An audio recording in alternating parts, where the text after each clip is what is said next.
Hello, my name is Hannah. I'm from the City Mental Health Alliance, and we are just putting together a few short videos with some experts over the coming weeks to help organisations support their colleagues during this uncertain time in response to the coronavirus outbreak. And today I'm with Dr. Heather Bolton from Unmind, a workplace mental health platform. How are you, Heather? Yeah, I'm good, thanks, Hannah. Thanks for having me here today. Oh, thank you very much for joining us. So we're just going to be going through a few questions that our members from City Mental Health Alliance have been asking us. And so these videos are designed to be quite short and digestible for our members and other organisations that are looking to support their colleagues. So first of all, I just wanted to start off with how has Unmind been responding during the coronavirus outbreak, both internally for likes of yourselves, but also externally for other people? Yeah, so people may or may not know what Unmind is. We're a digital platform to help people, employees specifically, to manage their mental health in a proactive way. So we have a whole suite of digital tools, all evidence-based, all designed to help people measure and monitor their mental health, but then also to take steps to keep it healthy. So we have been incredibly busy in the last week or so. As a company, we're really trying to support our clients and our user base to give them the content and the support they need to support their well-being. We also yesterday launched in the NHS, so we've made Unmind available to all NHS staff in the UK, which has been a huge undertaking. The whole team's really pulled together to get this live for the NHS, and they're doing such an amazing job at effectively keeping us all safe. So we want to support them in their mental health and the inevitable toll that this situation will take. So as a company, we've been extremely busy and just trying to use our expertise and leverage it to help other people. Internally, we have been extremely busy, but I think we've all pulled together in a really nice way.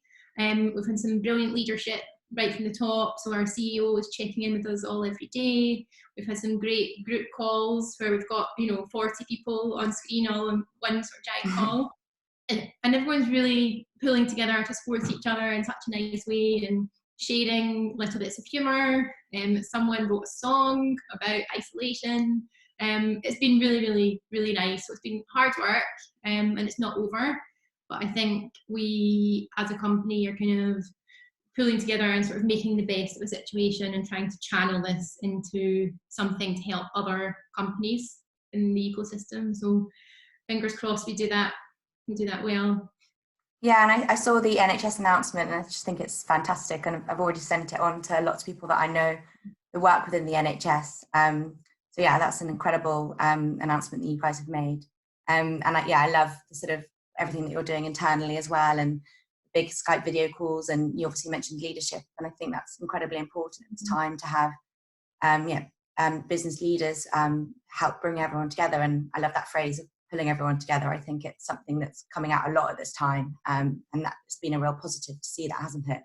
Yeah, it's really important. And when there's so much uncertainty and employees are uncertain about what's going to happen in the wider world, and particularly what's going to happen within the business, and aren't sure how they're supposed to relate to their colleagues and the work they're doing, I think having really good leadership at the top is fundamental, and giving clear messages and clear support for people who need it, but just communicating what's happening and making sure that people are keeping in touch with each other, and that people aren't losing sight of the sort of meaning and purpose of their jobs as well, because that's super important. Yeah, and we're going to come on to that a little bit later, aren't we? Talking about how employers can support their colleagues. I guess just sort of going back a bit further, you mentioned that obviously it's a big time of worry and concern for people. And what do you think are some of the biggest challenges that people are going to face during this time where we're asked to work remotely, perhaps be concerned about loved ones, and perhaps have children at home? What are some of the biggest impacts that will have on people? I think the impact is potentially huge. There's numerous challenges, and each of us faces quite different ones. I suppose the sort of collective challenge we're all facing is the worry and the uncertainty. So people are worrying about whether they will get ill, worrying about relatives and whether they're safe, maybe not knowing whether they should visit relatives or not, what's the right thing to do. I think loneliness will be a huge problem, that we all need social connection, and we're being deprived of that in big ways. But given that, also relationships within the household, if suddenly everyone's at home all the time, I think we'll all find ourselves kind of renegotiating those relationships and who takes up what space. That's a huge one. Mental health, anyone with kind of pre-existing mental health problems, there's a real risk that this situation can exacerbate them, not just in terms of anxiety, but also just in terms of moods. That to keep our mood level, we kind of need a sense of meaning in our lives, structure, communication with others.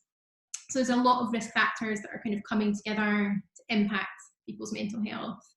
And then I think that the working from home issue is a whole other problem. I think working from home can be quite appealing for the first couple of days, whether you're used to it or whether it's a novelty. It can feel quite nice, but I think quite quickly it can begin to take its toll for lots of reasons. It can be hard. The kind of work and home life can become quite blurred, particularly if you don't have a designated space in your home to work. I think the kind of working hours can become quite blurred as well. It's hard to switch off. It's hard to keep kind of meaningful relationships with colleagues. You miss out on those kind of small micro interactions over a cup of tea or passing in the corridor. So I think there's a danger people can start to feel quite disconnected from their jobs and their teams, and maybe risk becoming a little bit sort of demotivated as well. So there's a lot to contend with. And so many different factors sort of colliding. And you mentioned kids as well. If people have children, if schools are going to close or if children are at home, it's kind of managing children's anxiety if they're aware of what's going on, kind of managing that effectively, but also keeping them entertained, keeping them learning and connected as well. So it's just it's another added pressure really. So there's a lot. I think we're all facing similar bigger problems, but within that we're all facing our own quite unique set of circumstances. There's a lot there, and it's also coming all at the same time, which is not a usual experience for many people at all. And how would you advise that people look after their mental health with all of that going on? I think there's a few different things to think about. One is, and I think this has been talked about a lot online and things, but paying attention to the basic things first of all. So making sure you're keeping a good sleep routine, because as soon as your sleep routine is disrupted, that can impact everything else. So really trying to be sort of waking up and going to bed at your normal times, getting enough daylight, even if you can't go outside, just making sure you're near windows and getting daylight and fresh air, eating well, again, just trying to eat regular meals. So all these things of really keeping the basics right. And then I guess there's some more sort of psychological things to think about. And I guess with this threat of corona, there's the real threat that we're all very aware of, but then on top of that, there's the sort of psychological threat and the processes of worry and stress. And I think it's about taking the practical approach to deal with the real problem, which is following government guidelines and healthcare guidelines and being practical about it. And then thinking about what you can do to mitigate the psychological impact. And we are kind of all programmed with a certain physical response to threat. So it's built in, it's part of our evolution. What it means is when we're faced with a threat, our fight or flight system kicks in. That helps us run away or fight any danger. And that's what's probably happening to lots of us just now, like that kind of alarm system is kicking in. And that means that we're all kind of heightened in our sense of threat. So, heart rates go up, it's harder to breathe, all the kind of classic symptoms of anxiety. And when we're experiencing that, it's harder to switch off, it's harder to relax, it's harder to sleep. And a big part of that, what we need to do is to bring that kind of down and try and calm ourselves. And that can come from physical things like, trying to do some exercise to release all the adrenaline, trying to do focused breathing where you're really bringing the air right down into the bottom of your stomach, but also thinking about what you're doing to manage all the kind of psychological worry. I think a lot of us, when we feel like that, when we've got this kind of heightened state, we desperately want to do things to kind of reassure ourselves, or we want to read the news and we want to check symptoms and all those things, which can be helpful in the short term, but really in the long term, they often add to our anxiety and they continue to wind us up and keep that fight or flight going. So I'd say definitely trying to manage the impact of social media use. Think about how often you're watching the news, and maybe it's just, once a day is enough rather than constant bulletins. I know myself that when I get a kind of update on my phone, I get this kind of pulse of, what's this going to be? And actually it's much better to kind of really think about what you're watching and what you're digesting and the impact that's having on you, and just noticing as well, because we're all different and different things will kind of provoke different people. And another big one is just to stay connected to people. I think it's very easy to say, well, we're all kind of housebound, we can't do anything, and it's finding other ways to get that social connection. So if you've got things planned with friends, rather than totally delete them from your diary, can you do them online? Can you have a virtual pub session?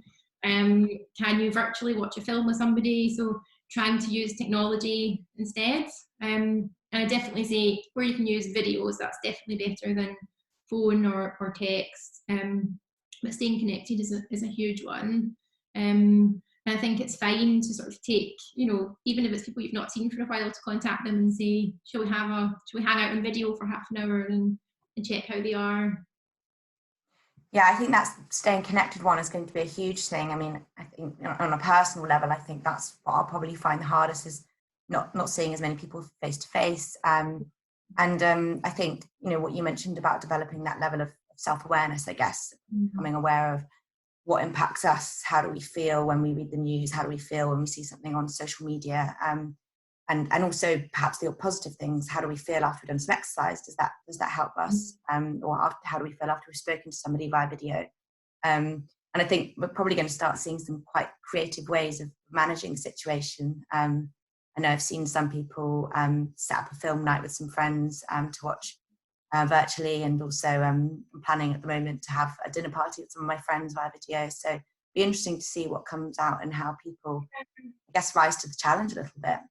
Yeah, and I think that's a nice way to see it, is rather than that a sort of defeatist attitude, it is to kind of to have more of a kind of open growth mindset to it and think, okay, so what can we do, and how can we make this a bit more innovative and fun, because we don't know how long this will go on for.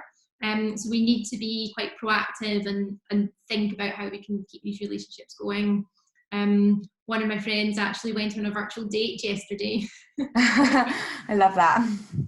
It's a whole new sort of way of interacting. So it's being creative and sort of being, I guess, optimistic about what you can do and just experimenting. Yeah, absolutely. And so the last question I wanted to ask you was, what can employers do to support their people to remain mentally healthy during this time? We've obviously spoken a bit about what people can do individually, but what can companies do? I think companies will play a very important role in this, in looking after their workforce. We touched on it earlier, communication I think is a huge one. So communication from the top, just in terms of letting people know what's going on and what the plans are. It doesn't need to be kind of constant communication, and I guess within the company it's agreeing the sort of frequency. Maybe it's once a week, maybe it's Monday, Friday, but just letting people know what's happening with the company, like keeping everyone connected to the company values and goals, so everyone's kind of connected to the mission of what's going on. I think on a more granular level, thinking about teams and how teams keep in touch. We've been doing kind of morning check-ins and end of day check-ins within my team, and it doesn't have to be business. It's just kind of, how are you getting on? How was your day? What have you done? Are you okay? And that's really nice. Just sort of keeping connected to that. And I think the reason we're doing that is we have the technology to do it. So it's about equipping people with the right technology to do those things. Just letting your workforce know that you're holding them in mind in that way. I think when someone's at home working away, it can be so isolating. So just having regular check-ins that we know you're there and we've not forgotten about you, and just making sure people are okay, and looking out for any vulnerable people. Like if you know that someone lives on their own, or if someone has any pre-existing mental health conditions like depression or anxiety or anything else, is just checking in with them a bit more directly and seeing how they are, and making sure they know what support is available if they need it. And just general homeworking, just making sure everyone's really clear on boundaries. If you as a manager are sending emails out of hours, making sure that your employees know that's not necessarily what's expected of them. Just making sure people are really clear on expectations of what they're supposed to be doing and when. Yeah, that's really good advice. Thank you. So yeah, all about leadership, staying connected and setting those boundaries, and checking in with people that are perhaps a bit more vulnerable than other people. Yeah, they're all really important. And I think what's really important for everyone to remember is that this will end and we will go back to work. I think that's important for everyone to keep in mind, that we will, as teams, will get through this. For a lot of teams, we'll become stronger and actually more cohesive, and we'll be challenging some of the preconceptions we had about how we work and, you know, the ability to overcome problems. So I think this can really unite teams if it's done in the right way. I love that. And it's sort of ending on that point of a growth mindset. And actually, yes, this is obviously an extremely challenging situation and, you know, not ideal for so many people. And we'll just have to see, well, what positivity can come from this and how can we use this potentially to our advantage in the future. Yeah, I think we can, and that's in no naive way, but I think we need to think collectively what we can get from this and how we can grow. Well, Heather, thank you so much for your time. It's been amazing to hear your advice and we really appreciate it. Thank you so much. Thank you. Thanks for having me. Bye. Bye.